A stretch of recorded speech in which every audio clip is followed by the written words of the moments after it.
Hi there, I'm going to show you how to make a sanctions monitoring system for your bank in less than 2 minutes. Let's go. So first of all, we're going to ingest some data. This data represents customers from your personal retail banking unit. So here we see a preview of the data. I click ingest and all the data is imported into TiloRes. Normally all this happens via API, so it's completely automated. You don't have to do anything, but for the demo, it's better if we see everything happening in the user interface.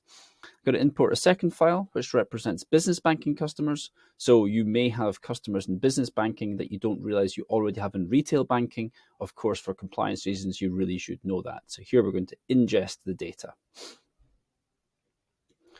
Already we can see that some of the records we've just imported are linked to other records already. We're going to click on one of these to see why that is.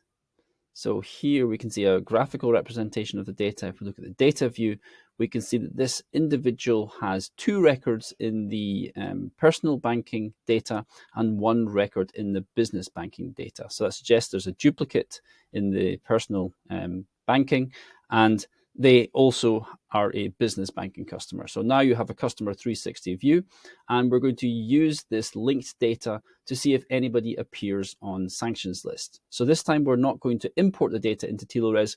We're just going to use data for a search. So let's go back here. Let's click on search, and we're going to search for the file. This file has got individuals from a sanctions list. So open this data, and the search happens extremely quickly. So less than a second for the search.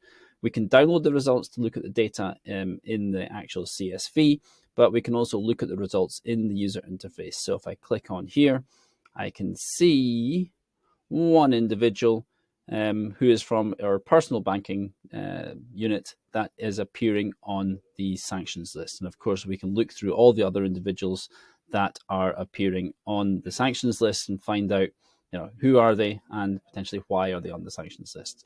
So that's your sanctions monitoring system in less than 2 minutes. I hope you've enjoyed this short video.